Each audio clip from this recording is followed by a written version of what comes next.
პირველ რიგში მინდა რომ მიულოცო დღეს არის თურმე 3 ადამიანის დაბადების დღე, რომელიც კი, თემურ ქათამაძე მართალი მათ შორის თემურ ქათამაძე და ჩვენი თანაპარტიელი ვეფხია კასრაძე, რომელსაც ულოცავ დაბადების დღეს და კიდევ ერთხელ მადლობას ვუხდი თავგანწირისთვის, ულოცავ დაბადების დღეს შესანიშნავ ახალგაზრდა მსახიობს ანდრო ჭიჭინაძეს, რომელიც ალბათ რაღაცა სიმბოლოდ იქცა იმ უსამართლობის, რაც დღეს ჩვენს ქვეყანაში ტრიალებს და მე მინდა რომ მათ ვუსურვო მხნეობა და ვუსურვო საქართველოს გამარჯვება, რომლისთვისაც ისინი დღეს იმყოფებიან საპატიმროში. რაც შეეხება იმ პროცესებს, რაც დღეს მიდის ვაშინგტონში, ვფიქრობ, რომ ძალიან მნიშვნელოვანია, იმიტომ რომ ჩვენი გამარჯვებისთვის, რა თქმა უნდა, პირველ რიგში არის მნიშვნელოვანი ჩვენი ბრძოლა, ქართული ხალხის ბრძოლა, მაგრამ არანაკლებ მნიშვნელოვანია ამ ბრძოლის მხარდაჭერა ჩვენი მთავარი სტრატეგიული მოკავშირისგან. თავისთავად ის ფაქტი, რომ სენატის 50 წევრს შორის მხოლოდ 3 გამოჩნდა, რომელიც ძალიან უპრეცედენტოდ დაჩქარებული წესით და ფაქტიურად განხილვის გარეშე მეგობარი აქტის მხარდაჭერას მიემხრო, ეს უკვე იყო ძალიან დიდი სიგნალი იმის თუ რამხელა ორპარტიული მხარდაჭერა აქვს საქართველოს და ამ სამს რო გამოაკლდა კიდევ ერთი ადამიანი და ეს არის სავარაუდოდ ან სენატორი მალენი ან სენატორი ლი, მე სწორედ ვერ მოვასწარი, მაგვიანდებოდა თქვენთან შემოსვლა და ეხლა ვნახე რომ მესიჯი მომივიდა ვაშინგტონიდან და შეიძლება რომ გავიგო რომელია ამ ორიდან, იმიტომ რომ რანდ-პოლის შემთხვევაში მე არ ველოდები ამ გადაწყვეტილების გადახედვას, იმიტომ რომ ის გამოირჩევა თავისი, ასე ვთქვათ, განსხვავებული პოზიციით, თუმცა არაფერი გამორჩეული არ არის, მაგრამ დადგმული ნაბიჯი, რა თქმა უნდა, ეს აჩვენებს იმას, რომ იზრდება პოლიტიკური მხარდაჭერა, იმიტომ რომ საბოლოო ჯამში ჩვენთვის ძალიან მნიშვნელოვანია, რომ მეგობარი აქტი იქნას მიღებული, ეს დაჩქარებული წესით იქნება თუ სხვა წესით იქნება, ეს რა თქმა უნდა ჩვენ გვირჩევნია და ჩვენი სურვილი არის რომ დაჩქარებული წესით მოხდეს, მაგრამ ამას გადამწყვეტი მნიშვნელობა მაინც არ აქვს. თავარი არის პოლიტიკური ნება, რომელიც დღეს ძალიან აშკარად არის გამოხატული ამერიკის შეერთებულ შტატებში და მათ შორის ის ტენდენცია, რომ იზრდება მხარდამჭერა, ასე ვთქვათ, დაჩქარებული წესით და ხაზგასმით მინდა ვთქვა, რომ ძალიან უპრეცედენტოა, როდესაც საგარეო პოლიტიკის საკითხებზე სენატი, ასე ვთქვათ, ამ პროცედურით მოძრაობს, იმიტომ რომ ეს არის გადაუდებელი აუცილებლობის რაღაცა ნიშანი. კი ბატონო, აი თქვენ ახლახანს დაბრუნდით, ვიცი, ჩართვაც გქონდა თქვენთანაც, შემდეგ გრიგოლ გეგელია იყო ჩემი სტუმარი, ვიცი, ძალიან მნიშვნელოვანი შეხვედრები იყო, საუბრები, რა თქმა უნდა, შეეხო როგორც საქართველოში პოლიტიკურ ვითარებას, ასევე პოლიტპატიმრების საკითხსაც და მე ასევე აი ტენდენციაც მაინტერესებს გკითხოთ, იმიტომ რომ თუ არ ვცდები თქვენი ყოფნის პერიოდში მოხდა, ან შეიძლება ცოტა მერე, მაგრამ აი პუტინისთვის ტრამპის მიერ მიცემული დრო შემცირდა 50 დღიდან 12 დღეზე, ახლა ალბათ უკვე ცოტა კიდევ უფრო ნაკლებია დარჩენილი, რაც აი რამდენად შეიძლება მასში იყოს იმასთან, რომ საქართველოს საკითხი უფრო აქტუალური გახდეს მათთვის და საერთოდ რამდენად აქტუალურია საქართველოს საკითხი. ეცეთ რა, პირველ რიგში მე მინდა ვთქვა, რომ ის პროცესი, რაც მიმდინარეობს დღეს ჩვენთვის ძალიან მნიშვნელოვანია, იმიტომ რომ ჩვენ ვხედავთ, რომ პრეზიდენტი ტრამპის პოლიტიკა რუსეთთან მიმართებაში ხდება უფრო და უფრო რეალისტური, ხო? იმიტომ რომ ეს ბუნებრივი პროცესია, როდესაც უკვე იწყებ მართვას, პროცესებში შედიხარ, იქ ეჯახები რეალობას და ის რეალობა, რომელსაც შეეჯახა ტრამპის ადმინისტრაცია, რომლის განაცხადიც არის ძლიერი ამერიკა და სიძლიერე, ასე ვთქვათ, ამერიკის, არის რეალობა ის, რომ ფაქტიურად ყოველ ჯერზე, როდესაც გაიმართა საუბარი პუტინთან, ასე ვთქვათ, ატყუებს, ხო, ტრამპს პუტინი, მეორე დღეს აბსოლუტურად საპირისპიროს აკეთებს და მართლაც ბუნებრივია, რომ ამან გამოიწვია შესაბამისი პოლიტიკის და დამოკიდებულების შეცვლაც, იმასთან ერთად, რომ ხედავთ, რომ მიუხედავად მოლოდინებისა, საბოლოო ჯამშია ეს ტრანსატლანტიკური ერთობა, ხო, და პრეზიდენტი ტრამპის დამოკიდებულებაც ევროკავშირთან არც ისეთი, ასე ვთქვათ, ცუდია, როგორიც იყო რაღაცა პროგნოზები, ხო, მათ შორის ჩვენ ქართული ოცნების რაღაცა მოლოდინებიც გვახსოვს, იმიტომ რომ საბოლოო ჯამში ყველა ხვდება, რომ ამ ერთობასაც ალტერნატივა არ აქვს. ევროკავშირის, ასე ვთქვათ, როლი გაიზარდა, ტრამპი მზად არის, რომ დაეხმაროს ევროკავშირს, რომ უკეთ დაიცვას საკუთარი შესაძლებლობები რუსეთისგან და რა თქმა უნდა, ამ ყველაფერში საქართველოს მნიშვნელობა, როგორც სტრატეგიული ლოკაციის მქონე პატარა ქვეყნის, მაგრამ ქვეყნის, რომლის მომავალიც არის ინტეგრირებული ნაწილი დასავლეთის წარმატების ამ რეგიონში, ჩვენთან დამოკიდებულებაც შესაბამისად უნდა შეიცვალოს. კი, მაგრამ აი ჩვენთან დამოკიდებულების შეცვლის გარდა აი თქვენ ახსენეთ საქართველოს როლი და მე თუ არ ვცდები გუშინდელი პოსტია მამუკა ხაზარაძის, რომელიც გავრცელდა სოციალურ ქსელში და ძალიან სწორი აქცენტები აქვს ნამდვილად ანაკლიის სპორტს შეეხებოდა. მოდით მოკლე პოსტია, მე ამას კიდევ ერთხელ წავიკითხავ და ამაზე მინდა სწორედ გკითხოთ, აი რას უშვებს ხელიდან საქართველოს ასეთ დროს მაშინ როდესაც არის აი ასეთი მნიშვნელოვანი ძვრები, მნიშვნელოვანი ცვლილებები და კიდევ უფრო მნიშვნელოვანი იქნება, ცხადია, აი ასეთ დროს ივანიშვილის მმართველობის რეჟიმის მმართველობის პირობებში, მამუკა ხაზარაძე წერს ასეთ რამელს, ხელი ეწერება სამხრივ მემორანდუმს შეერთებული შტატების, სომხეთი, აზერბაიჯანი, ზანგეზურის დერეფნის გახსნასთან დაკავშირებით, სადაც შეერთებული შტატების პატრონაჟით და უსაფრთხოების გარანტიით გაიხსნება მძლავრი სატრანსპორტო დამაკავშირებელი მაგისტრალი აზიასა და ევროპას შორის. ანაკლიის პროექტის ჩაგდება სამშობლოს ღალატის ანატომია, რომელიც ქართულმა ოცნებამ ქვეყნის ეროვნული ინტერესების საზიანოდ ჩაიდინა. დღეს ანაკლიის სპორტი უკვე ამუშავებული იქნებოდა ქალაქ ანაკლიაში რამდენიმე ათასი სამუშაო ადგილით. საქართველოს რომ არ დაკარგოს ეს უნიკალური შანსი, რაც ღმერთმა გვიბოძა ჩვენი გეოგრაფიული მდებარეობის სახით და არ გავხდეთ შიხი უახლოეს მომავალში საჭირო ამერიკული კომპანიების სასწრაფოდ დაბრუნება ანაკლიის სპორტის მშენებლობაში და ოპერირებაში, ეს ქვეყანას მისცემს შეერთებული შტატების ადმინისტრაციის სრულ მხარდაჭერას, ინვესტორებს, უსაფრთხოების ფორმატს და რაც მთავარია, ათობით ათას სამუშაო ადგილს. ანაკლიის სპორტის დასრულება შესაძლებელია წელიწად ნახევარში და არა 2029 წელს, როგორც ამას ოცნება ამბობს. ეს დრო ქვეყნის ინტერესების საპირისპიროდ მუშაობს. პოსტსკრიპტუმ, ვიცი რომ ამას ოცნება არ გააკეთებს, თუმცა ეს უნდა დამეწერა აუცილებლადო და აი ჩემი კითხვა მე უკვე დავსვი და თქვენი პასუხი მაინტერესებს, რა შანსს ვუშვებთ ასეთ დროს იმის გამო რომ რეჟიმია ახლა ხელისუფლება. ნუ სამწუხარო რეალობა ის არის და მათ შორის მე ყოველთვის ამას ხაზგასმით ვამბობ, რომ მამუკა ხაზარაძის და ბადრი ჯაფარიძის სამართლებრივი დევნა დაიწყო სწორედ ამ, ასე ვთქვათ, მთავარი პოლიტიკური მოტივაცია მათი დევნის დაწყების წლების წინ ჯერ კიდევ იყო სწორედ ამერიკული ინტერესების განდევნა რეგიონიდან, იმიტომ რომ ანაკლიის სპორტის ჩაშლა ეს იყო რუსეთის დავალება, რომელიც ივანიშვილმა შეასრულა. იმიტომ რომ ეს სპორტი ჩვენ რო დღეს ვქონოდა და ჩვენ აუცილებლად გვექნებოდა ეს სპორტი უკვე ფუნქციონირებადი იქნებოდა, რომ არა ივანიშვილის მიერ რუსული დავალების შესრულება, საქართველოს გეოპოლიტიკური წონა დღეს რეგიონში იქნებოდა განუზომლად უფრო დიდი, ხო? იმიტომ რომ როგორც უსაფრთხოების თვალსაზრისით, ასევე ეკონომიკური თვალსაზრისით, იმიტომ რომ ეს სპორტი იქნებოდა სწორედ კარიბჭე მთელი ამ შუა დერეფნის პროექტის, რომელიც კიდევ უფრო აქტუალურია დღეს, იმიტომ რომ მათ შორის ტრამპის ადმინისტრაციის პირობებში ერთ-ერთი ყველაზე მთავარი თემა, რამაც წინ წამოიწია, ეს არის სტრატეგიულად მნიშვნელოვანი მინერალების, ასე ვთქვათ, ზეწომა და ჩვენს მეზობელ რეგიონში, ცენტრალურ აზიაში ეს არის რაღაცა საბადო, მსგავსი შესაძლებლობების და დღეს იმ გეოპოლიტიკურ კონკურენციაში, რომელიც მიდის მათ მოსაპოვებლად ჩინეთს, რუსეთს და დასავლეთს შორის, საქართველოს თავისი ტრანზიტული პოტენციალით, თავისი ანაკლიის სპორტით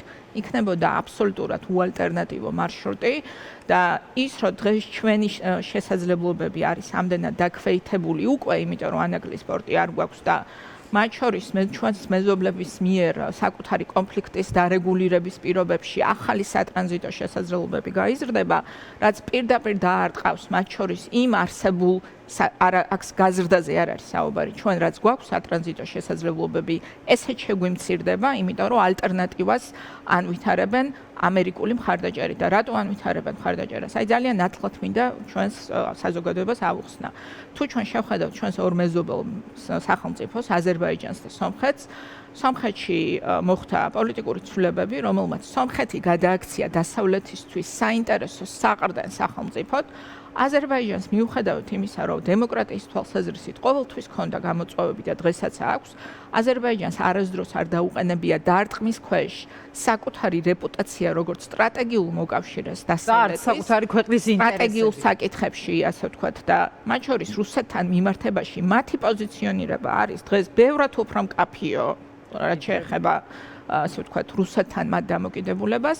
ამან გამოიწვია ის, რომ დღეს საქართველოს, რომელსაც მართავს აბსოლუტურად როგორ გითხრა, ყველანაირი ლეგალური ჩარჩოებიდან გასული ივანიშვილი, ხო, იმიტომ რომ მათ შორის ავტოკრატიულ სახელმწიფოებსაც ზოგიერთს აქვს თავისი შეიძლება არადემოკრატიული, მაგრამ რაღაცა იცი, ხო, მათი მართვის სისტემა რა პრინციპებს ემყარება, მათი იურიდიული, ასე ვთქვათ, მართვის სისტემა რა პრინციპებს ეს მართვის სისტემა უფრო რუსული სტილია და აი სხვათა შორის დღეს საუბრობდით ამაზე და თქვენთანაც მინდა ეს კითხვა დავსვა. ივანიშვილი ცდილობს აშკარად თავის არიდებას სანქციებისთვის, აი ქართულში ეს წილების გადანაწილება ისე რომ ვერ გაიგონ მისი შვილისთვის რაღაც 35%-იანი წილის დატოვება, პრორუსულობის იარლიყის მოშორებაც, რაზეც იყო რამდენიმე დღის წინ შალვა პაპუაშვილიც საუბრობდა, კიდევ ვიღაც მაგათგანი საუბრობდა ამ თემაზე, ეს აშკარად აწუხებს და ცხადია რომ ეს ყველაფერი ალბათ უკავშირდება, ჩემი აზრით, აი თქვენი აზრი საინტერესოა, უკავშირდება სანქციების შიშს, მაგრამ შეძლებს ივანიშვილი, აი ამ რაღაცა წიაღსვლებით, აი ამ ახალი წამოწყებული რუსული სტილის სპეცოპერაციით ქართუსთან დაკავშირებით შეძლებს საკუთარი თავის გადარჩენას, ქართუს გადარჩენას, აი როგორი პირი უჩანს. ნუ მე ჩემს ვამბობ, რომ ქართუს გადარჩენას ცდილობს ერთადერთი მიზნით, იმიტომ რომ ეს არის ერთ-ერთი მნიშვნელოვანი მექანიზმი მის ხელში, იმისთვის, რომ თავის ფუნქცია შეასრულოს, რა ფუნქცია აქვს დღეს საქართველოს, რა ფუნქცია მიანიჭა რუსეთმა ივანიშვილის ხელით, ეს არის სამრეცხაო, ჭუჭყიანი ფულის სამრეცხაო, ეს არის რუსეთის მიერ და იმ ხალხის მიერ, ვინც სანქცირებულია სანქციებისთვის თავის არიდების რაღაცა სქემების განხორციელება და ამ ფუნქციას თუ დაკარგავს ივანიშვილი, იმ რუსეთსაც საბოლოოდ რა სჭირდება, ხო? იმიტომ რომ თავის ფუნქცია აქვს, მას შესასრულებელი რუსეთის დავალებას რაც შეეხება.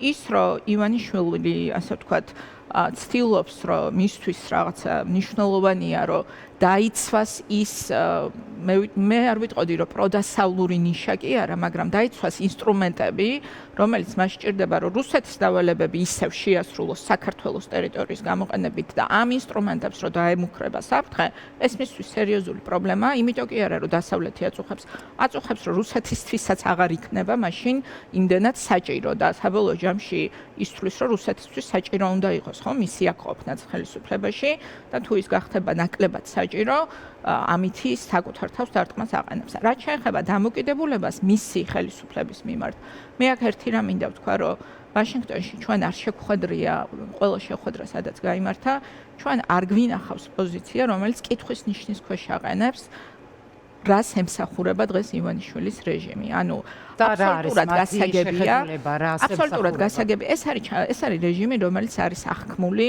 როგორც ანტიამერიკული, ანტიდასავლური რეჟიმი, რომელიც აძლიერებს ამ ქვეყანაში როგორც რუსეთის, ასევე ჩინეთის გავლენას და ის რაც დღეს ჩვენ გვჭირდება და რაზეც ჩვენ მუშაობთ და რაზეც გვჭირდება მიზანმიმართული მათ შორის მუშაობის გაგრძელება, იმიტომ რომ მეგობარი აქტის მიღება მხოლოდ დასაწყისია, ხო, ასე ვთქვათ, ეს აქტი უნდა აღსრულდეს, უნდა ამუშავდეს.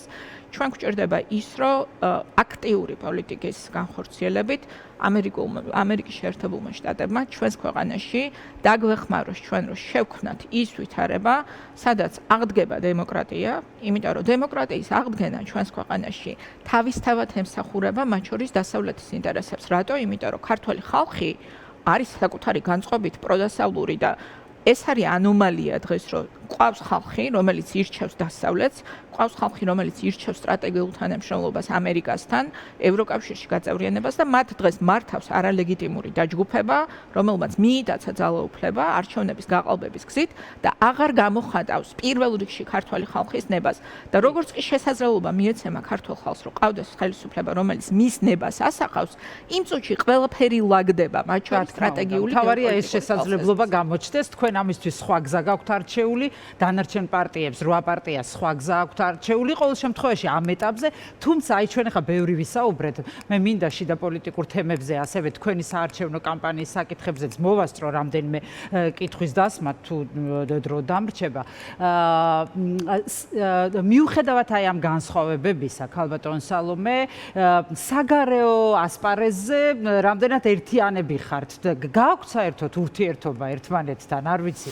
საკმაოდ დაძაბული იყო თქვენი აი ამ არჩევნებში შესვლის, ადგილობრივ არჩევნებში შესვლის გზა და მათი რეაქცია და მოკლედ არ იყო ეს სასიამოვნო, არც საყურებელი, არც ანახავი და ასე შემდეგ. მაგრამ აი გააქვთ ურთიერთობა, თვლით რომ საჭიროა, ამავე დროს მოდით აქვე ვიტყვი, ამავე დროს არის და მუდმივად არის, რა თქმა უნდა და თქვენც მუდმივად იმეორებთ იმას, რომ თქვენი მთავარი მოთხოვნა რჩება კვლავ ახალი საპარლამენტო არჩევნები, რომელსაც სხვათა შორის თქვენი თანაგუნდელები აანონსებენ ბოლო რამდენიმე გადაცემაში, რომ არის მათთვის ასეთი ინფორმაცია ცნობილი, რომ ის შეიძლება იყოს აი ალეკომაც თქვა წინა გადაცემაში ჩემთან, შეიძლება იყოს ადგილობრივ არჩევნებთან ერთად შემოდგომაზე ან გაზაფხულზე 2026 წლის. ესეც საინტერესოა, რაზე დაყრდნობით არის. თუმცა აი რაღაცნაირად თქვენ კი ხართ ეხლა თითქოს ამ პროცესში, სამზადისში, იმიტომ რომ თვლით რომ უფრო აქტიურად შეხვდებით, როცა დაინიშნება ეს ახალი არჩევნები.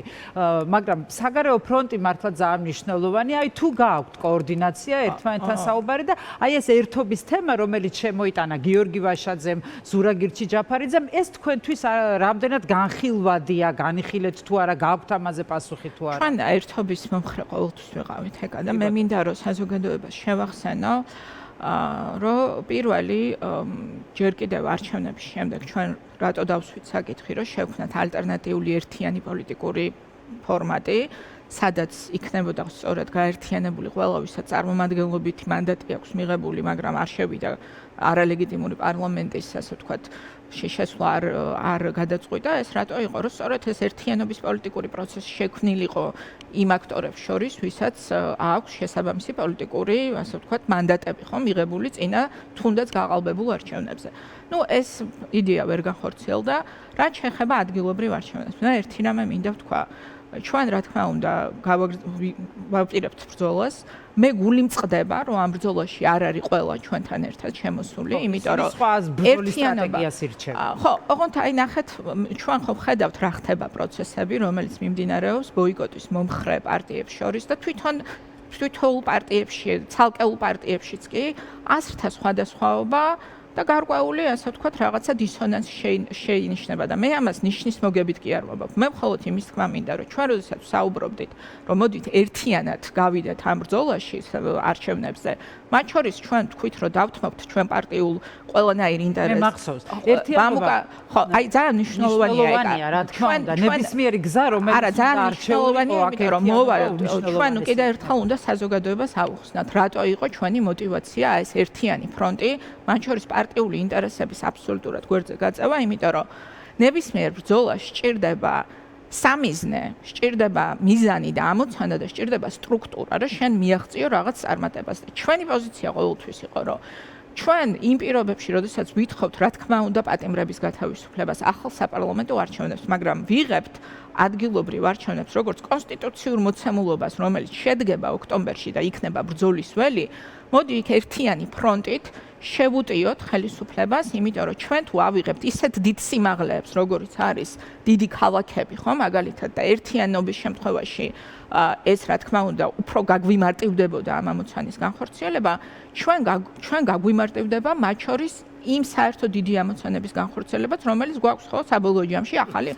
როდესაც ამას ეწინააღმდეგებოდნენ ჩვენი ბოიკოტის მომხრე კოლეგები, ისინი ამბობდნენ, რომ შექმნიან პროცესს ალტერნატიულს, რომელიც იქნება ასევე წარმატებული. მე ამ წარმატებას ახლა პირდაპირ გეტყვით, ვერ ვხედავ. 18 ივლისის აქცია, 2 აგვისტოს აქცია არის, ელენე შეიძლება ბევრი აქცია მაგრამ ჩვენ ვხედავთ ეროზიას ერთიანობის, ერთიანი პოზიციების, რატო? იმიტომ რომ ეს არის ბუნებრივი პროცესი, როდესაც შენ არ გაქვს კონკრეტული ამოცანა, ამორფულია შენი ამოცანები და დღეს საუბრობდა ერთ-ერთი ბოიკოტის მომხრე პარტიის წარმომადგენელი, რომ 5 სხვადასხვა გეგმა არსებობს, რა უნდა გავაკეთოთ. ანუ მე რისი თქმა მინდა, რომ არჩევნებზე ერთიანი, ასე ვთქვათ, ძალებით გასვლა, მე დღეს კიდევ უფრო ვწმუნდები, რომ იქნებოდა სწორი, მაგრამ ეს იმას არ ნიშნავს, რომ ჩვენ ხელი ავიღოთ ბრძოლაზე და სწორედ ამიტომ გადავწყვიტეთ ამ პროცესში შესვლა. რაც შეეხება ერთიანობას. მე ანუ კიდე ერთხელ ვამბობ, ახალი საპარლამენტო არჩევნებისთვის ერთიანობა ამას განიხილავთ საერთოდ? ჩვენი დასრულებული და დამთავრებული ერთიანობა მხოლოდ გიორგი გახარიას არა, ნახე, ძალიან მარტივია. სამწუხაროდ, ეს უნდა ვთქვა თქვენს ეთერში პირველად ვამბობ ამას. ჩვენი პოზიცია ყოველთვის იყო, რომ რა განსხვავებებიც არ უნდა გქონდეს ჩვენ ქვეყნის შიგნით სამოქმედო სტრატეგიაზე, საგარეო ფრონტზე ჩვენ უნდა შევინარჩუნოთ ერთიანობა. სამწუხაროდ ეს შეთანხმება არ იქნა დაცული ბოიკოტის მომხრე პარტიებისგან, რომლებიც შეეცადნენ მათ შორის ინსტრუმენტიზაცია გაეკეთებინათ საგარეო პოზიციების ბოიკოტის საკითხთან დაკავშირებით და ჩვენ არასდროს მსგავსი მცდელობა არ გქონია მარტივი მიზეზით, იმიტომ რომ მე ვიცი რა შეიძლება მე დამეხმაროს დასავლეთი. დასავლეთი შეიძლება მე დამეხმაროს იმაში, რომ სანქციები დაუწესოს ამ რეჟიმს, დასავლეთი შეიძლება დამეხმაროს იმაში, რომ ძალიან ნათელი გახადოს ის, რომ ლეგიტიმაციას არ ანიჭებს ამ ხელისუფლებას და ავტოკრატიულ რეჟიმებსაც კი სურთ ხოლმე, რომ გქონდეთ საერთაშორისო ლეგიტიმაცია და ეს ამოცანები არის ძალიან მნიშვნელოვანი. ის პოლიტიკური ბრძოლა ქვეყნის შიგნით მე როგორ უნდა გავმართო, ჩემზე უკეთესად ვერავის ვერ ეცოდინება, იმიტომ რომ მე ვცხოვრობ ამ რეალობაში, მე ვარ აქ პარტიის წარმომადგენელი, ჩვენ ვართ პოლიტიკოსები და ჩვენ თვითონ უნდა განსაზღვროთ ბრძოლის რა გზა არის სწორი.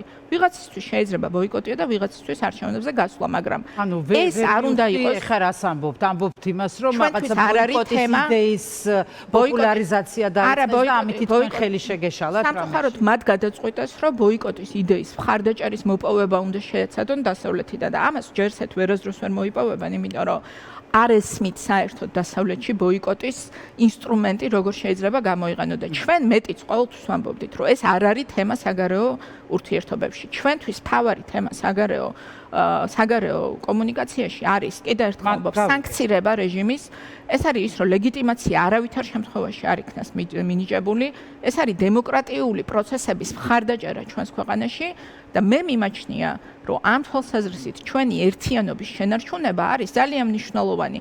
ჩვენ ყოველთვის მოუწოდებდით ამას, დღესაც ამას მოუწოდებ, იმიტომ რომ ერთიანი პოზიციით ასე ვთქვათ, წარდგენა საერთაშორისო თანამეგობრობის წინაშე არის ძალიან მნიშვნელოვანი და ჩვენი მხრიდან ამასთან მე დავუსვი. განიხილავთ თუ არა ერთიანობას და რა პოზიცია გაქვთ ვაშაძის და ზურაგირჩი ჯაფარიძის 8 პუნქტიან გეგმასთან დაკავშირებით? გაქვთ თუ არა ეხლა პასუხი ამაზე თუ არ ვიცი, შემდეგ როცა მოახლოვდება ახალი არჩევნების თარიღი, მაშინ იტყვით თქვენს პასუხს. მე ზუსტად არ ვიცი ეს რას გულისხმობს ეს შემოთავაზება, იმიტომ რომ მე როგორც მივხვდი, ეს არის მიმართვა ბოიკოტის მომხრე პარტიების მიმართ. ბოიკოტის მომხრე პარტიებმა დააფიქსირეს საკუთარი პოზიცია, მათ შორის ამას წინათ უსმენდი ელენე ხოშტარიას, რომ ეს მათთვის არ არის ამ ეტაპზე აქტუალური თემა, ამიტომ ეს მიმართვა მე მესმის, რომ მიემართება ბოიკოტის მომხრე პარტიებს, რომლებმაც უკვე დააფიქსირეს პოზიცია, რომ მათთვის არ არის ეს შეთავაზება ამ ეტაპზე აქტუალური. ამიტომ ჩვენი მხრიდან ამაზე რაიმე პოზიციის დაფიქსირება დღეს, ასე ვთქვათ, მე მხოლოდ შემიძლია ის თქვა, რომ ეს იდეა, რომ გადავდოთ პარტიული იდენტობები გვერდზე, შევქმნათ ერთიანი ფრონტი, ბრძოლის ჩვენ გავაჟღერეთ დიდი ხნის წინ, როდესაც შევთავაზეთ ყველას, რომ ერთიანი ფრონტით გავსულიყავით ადგილობრივ ყველას ჰქონდა ეგ იდეა ნაციონალურ მოძრაობასაც გიორგი ვაშაძეს არ გამოვიდა და მართლა ძალიან სამწუხაროა, რომ ყველა საუბრობს ერთიანობაზე, მაგრამ საქმეზე როდესაც მიდგება, აღმოჩნდება, რომ ყველას რაღაცა სხვანაირად ამაზე ყველას თავისი ახსნა აქვს. სალომე, კახა კალაძე იქნება ქართული ოცნების მერობის კანდიდატი, თქვენ უკვე გაქვთ თუ არა გადაწყვეტილება მიღებული, ვინ იქნება თქვენი ერთობლივი მერობის კანდიდატი? მე არ გთხოვთ დასახელებას, ვიცი, მაინც არ მეტყვით ახლა. ალბათ პრეზენტაცია გექნება თქვენს, მაგრამ თუ გყავთ უკვე განსაზღვრული კანდიდატი და კალაძის დასახელება თქვენთვის რამეს ცვლის თუ არა? თქვენთვის ძლიერი მოწინააღმდეგეა თუ სუსტი? ხო, მე საერთოდ არ მქონდა არანაირი მელოდინი, რომ ვინმე სხვას დაასახელებენ, იმიტომ რომ ქართული ოცნება არის ერთ ჩიხში შესული დღეს, რომ ვინ უნდა დაასახელონ, ხო? ანუ არც ერთი წესიერი ადამიანი, რომელიც საკუთარ რეპუტაციას უფრთხილდება, ამ პოლიტიკურ ძალასთან საქმეს აღარ დაიჯერს, აღარასოდეს, ხო, ამ ქვეყანაში. ანუ ეს არის რაღაცა, ესე ვთქვათ, როგორ გითხრა, ესეთი რაღაც იმდენად კომპრომიტირებული ძალაა, რომ მათ სხვადასხვა შორის ჰქონდათ კონსულტაციები სხვადასხვა ხალხთან, რომლებმაც ყველამ უარი უთხრა, იმიტომ რომ აღარავის აღარ უნდა ამ ხალხთან თანამშრომლობა. ამიტომ მათ დარჩათ მხოლოდ აი ის საკუთარი კორუმპირებული უკვე ასე ვთქვათ, ჭუჭყში ამოგანგლული ხალხი, რომელიც უნდა შეასაღონ საქართველოს საზოგადოებას, იმიტომ რომ ვერაფერ ახალს ისინი ვერსად ვერ იშოვნიან. ამიტომ მე არანაირი მოლოდინი არ მქონდა, რომ კალაძის გარდა ვინმეს დაასახელებენ. რა თქმა უნდა, ეს გვიმარტივებს ჩვენ ამოცანებს, იმიტომ რომ ამ ქალაქში ვინც ცხოვრობს, ყველა მიცის რა გააკეთა და რა დააშავა კალაძემ, ეს არის შეუსრულებელი დაპირებების, ეს არის ამ ქალაქის რაღაცა მე აღარ მინდა ეხა ჩამოვთვალა და ტრაგედიების გახსენება, რამდენი ტრაგედია მოხდა გასულ წლებში მისი მერობის პირობებში, სწორედ იმიტომ რომ უსაფრთხოების წესების იგნორირება ხდება, იმიტომ რომ კორუფციაა, იმიტომ რომ ყველაფერი კეთდება მხოლოდ მათი ფინანსური დღის წესრიგიდან გამომდინარე. ამიტომ მე მგონია რომ პირიქით ეს გვიმარტივებს ჩვენ ამოცანებს. რაც შეეხება ჩვენს კანდიდატებს, ჩვენ ვაგეთებთ შესაბამის სოციოლოგიურ კვლევებს და ამ კვლევების საფუძველზე გადავწყვიტავთ ვინ იქნება თბილისში მერობის კანდიდატი. რამდენი შეთავაზება გაქვთ აი ამ კვლევაში და კითხვებს რო სვავთ, ერთი კანდიდატი ყავთ, ორი, სამი.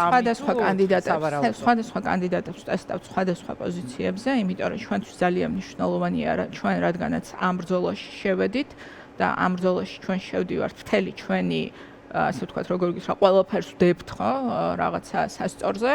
ჩვენთვის რა თქმა უნდა მნიშვნელოვანია, რომ qvdes რაც შეიძლება უფრო 4 ოქტომბერს თქვენ როგორ ხედავთ, ეს ჩემი ბოლო კითხვა იქნება, სალომე, იმიტომ რომ დღეს 4 ოქტომბერთან დაკავშირებით თქვენც ახსენეთ რაღაც გარკვეული უთანხმოებები, როგორც შიდა პარტიულად ნაციონალურ მოძრაობაში, ასევე ინტერპარტიულად უკვე სხვა პარტიებში, ელენასთანაც დავსვავ ამ შეკითხვას.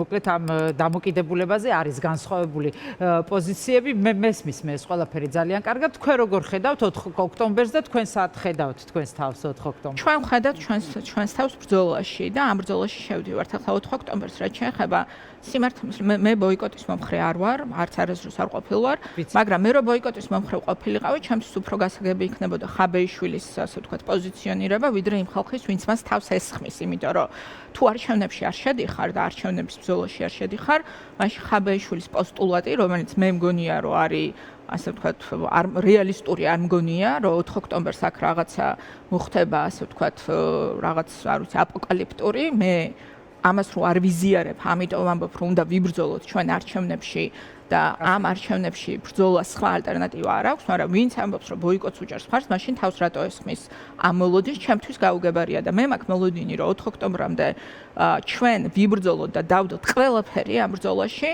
და დანარჩენი გამოჩნდება პროცესში და მეც აღონთ ერთ რამეს მეც ასე ვთქვათ ზოგადად წინასწარ გამოცხადებული რაღაც თარიღების და მოლოდინების დაკიდება ჩემთვის ყოველთვის მიუღებელი იყო, იმიტომ რომ ეს ქმნის გარკვეულ ფრუსტრაციას საზოგადოებაში და სწორედ ამიტომ ამბობთ ჩვენ რომ ეს ბრძოლა არის პროცესი და ამ ბრძოლის პროცესს უნდა მოყვეს შესაბამისი შედეგი და როდის დადგება ეს შედეგი, ამას გამოჩნდება მომავალში. მადლობა.